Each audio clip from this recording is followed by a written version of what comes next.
Alright, welcome to part 4. So in this video I'm just going to describe what Cubase has to offer for improving your workflow. So whether that's recording or creating EDM music, so using VST plugins and stuff like that, mixing, all that kind of different stuff. But before I go anywhere in that direction, I'm just going to finish up what I kind of missed as far as keyboard shortcuts.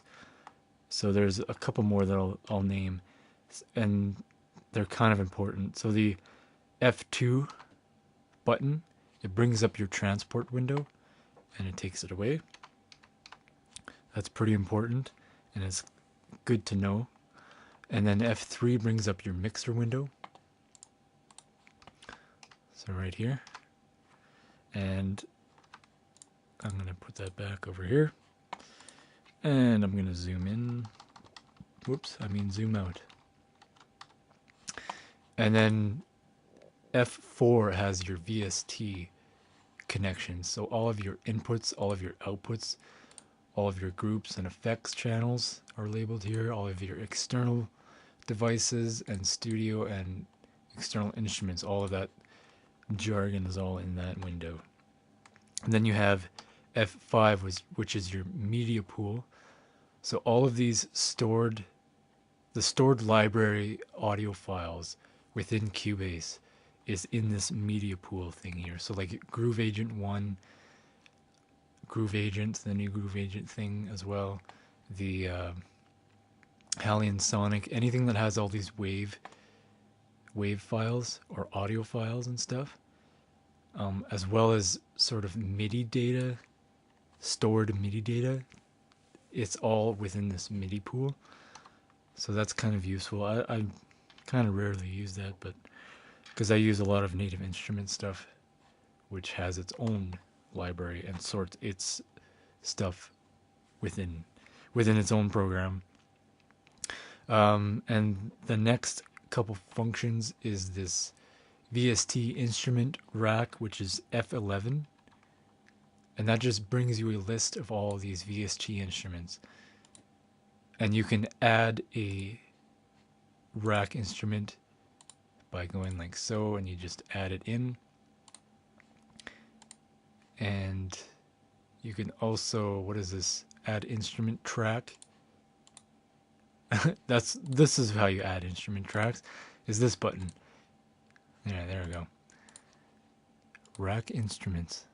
Okay, I don't know what that is then. So yeah, and then you have certain functions in here within this window. So you can configure, let's say right here, you drop down this menu. These are quick controls. So in Cubase, these are called quick controls. You can assign certain things within this VST instrument to a quick control, and then it's here in this window for easy access that you can just move around and write automation with. It's a lot easier to have it on this screen than always bringing up the instrument in full view and going and finding what you're trying to tweak. So that's pretty handy. There's some other stuff that this window provides. And then lastly is your performance window here. There's an actual VST performance window, which is F12. And it goes into more detail. It's just a bigger thing. It shows you your disk load as well, disk catch load. So that's also kind of handy to know what buttons are what. So yeah, now for Cubase functionality. First off, let's go with some really basic stuff. So every DAW, every DAW has tracks that you can add. So in Cubase you can add audio tracks, instrument tracks, which has an instrument and a MIDI thing attached within the same track. You also have only MIDI tracks, which is this right here. You also have a arranger track, a chord track, which is kind of a special feature within Cubase, an effects channel track. So like right here, this is an effects channel. It's a specific channel so that when you're within, let's say, this group track right here, I'm going to send this track to an effects. It's grouped within an effects right here. So this just organizes everything much more clearly. So in something like Pro Tools, it would just be, you would have audio tracks right here, or VST tracks, or whatever it is. And then you would have aux tracks, auxiliary tracks. And then on those auxiliary tracks, you would either send a bunch of your audio tracks to that auxiliary track, which then forms, in kind of theory, a group track, or you can have that auxiliary track be an effects track. So in Cubase, they just call it a different thing just to keep things organized. So next would be the folder track, and I think Cubase is the only one that I know of that makes folder tracks. I know Ableton Live, you can sort things in a similar way. Logic, you might be able to do this as well. I know Pro Tools you can't though. So you can sort stuff. You stick all of these drum things within a drums folder, and there it is, tucked away neatly. You also have a group channel track. So all of these drums, if I just want to turn all of these drums down but not change the relationship between all of them, I want to have just one fader that controls everything. So each one of these tracks is sent to a group track. So all these kicks, which is only one, is sent to this kick track, which is then sent to the drums group track. So all of these snares and the clap and the snare fill and the snare roll are sent to this snare group track, which is then sent to the drums track. And all of the rest of these tracks here are sent to the drums track. So now I can turn everything that's within this folder up or down just by turning up or down this group track. And I can process all of these things within this group just on top using in this group track. So that's highly functionable. And then there are a couple other things. There's a ruler track, which is just for whatever you can see your stuff, your bars and beats. That's cool. It's up here anyways, but whatever. So there's that. There's the marker track. You have a signature track, a tempo track, transpose track, and then a video track. So there's all these different tracks, and Cubase sorts them out like this. Basically just for functionality wise. You want to have everything labeled properly, and it just helps your workflow just by having all these names and all these different categories, right? So I think that's highly functional. Another function of Cubase is so let's say I'm soloing everything except for this other group track, and I want to take all of these solos off. Instead of going and clicking on all of these things here, what I can do is just hit this deactivate all solo states, and it does it for me. And that goes for mutes as well, and all of these reads and writes. That goes for that as well. And in the mixer window, on top of those functions, there's also the right here, there's suspend all inserts. So all of the inserts within this project gets bypassed, as well as the Cubase assigned EQs. So whatever EQs you are doing within the Cubase here, it suspends those as well. It suspends the channel strips, so whatever's in the channel strips, it suspends all of those. And then all of the sends that you have as well. So I like that. Highly functional. Speeds up a lot of stuff. And when you're, especially with mixing, in this case, the insert suspend and the send suspend, very functional. Another thing is they have within this mixer window, which is kind of, it's new within, I think, Cubase 7, you have a visibility plot here. So if you want to only see the drums, what you can do is leave this drum stuff, take out everything except for the drums, and now all you see is the drums. You can bring in your group tracks, all whatever you want to see is all there. So that's pretty cool. And then not only that, but you can also have these zones. So on the far right, if you notice the my stereo outputs, so that's what everything is being sent out to is stereo 1 and 2. So everything's getting sent to that. I can have that stay on this right side of the window, this mixer window, at all times by using these zones right here. So I can take it out or I can put it in. And I can put in whatever the heck I want on that output. So I like to keep this stereo 1 and 2 because that's my main outs. And you can do the same thing for the left side. So let's say all my inputs. If I was using 8 inputs, all of my inputs, they're right there on the window, and then they stay on my mixer window at all times. So that's something that I really like about Cubase. Yeah, so there's that.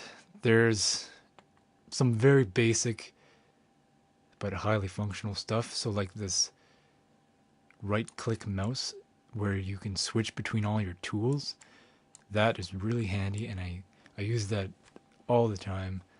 I don't know why other DAWs don't have the exact same features as that. It's such a simple thing to implement. And the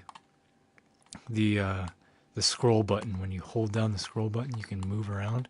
That's also a really, really highly and simple function that I wish other programs would use as well. Then there's just some very general stuff, obviously, like the snap to grid on and off. I think every DAW has that, so I'm not gonna hark on that stuff. But what I will show is Cubase's quantize stuff that it has going on. So most DAWs that I know of have a quantize feature. In Cubase specifically, and I'm not sure which other ones do or do not, but you have this function called iterative quantize, iterative, I don't know, whatever it is.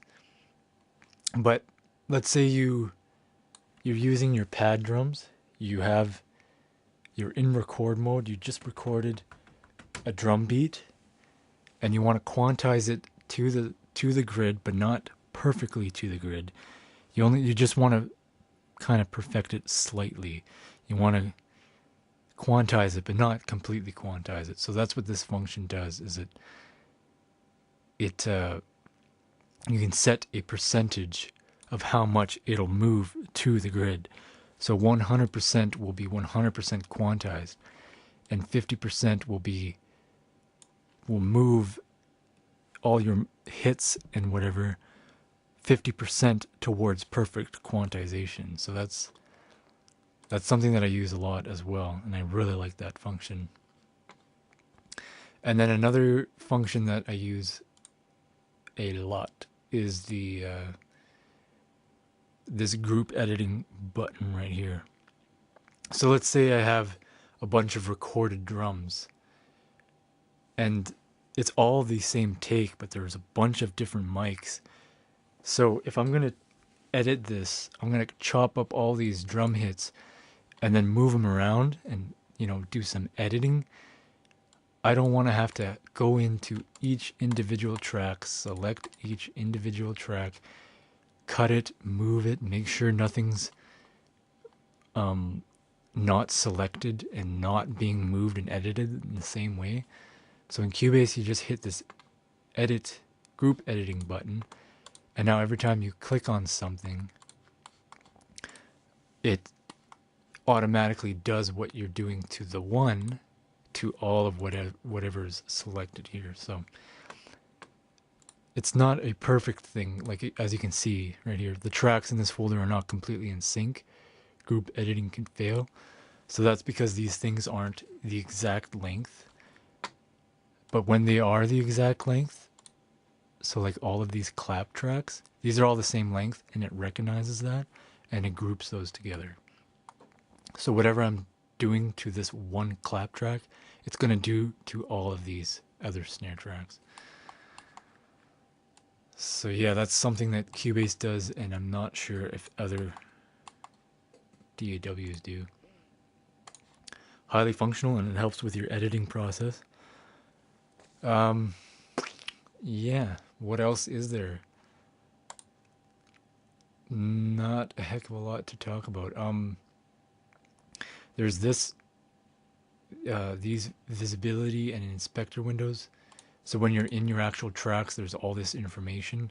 You can pop up your channel settings and stuff right here. It's all stored away, whatever. And then you also have this visibility section, which is the same thing as in your mixer window, is you can hide what you don't want and then have visible what you do want. So that can be pretty useful. I think that's about it that I want to cover. Everything else within Cubase is fairly general, and most DAWs will do what Cubase can do, and vice versa, except for some particular stuff, right? So yeah, so hopefully this wasn't too much of a plug for Cubase.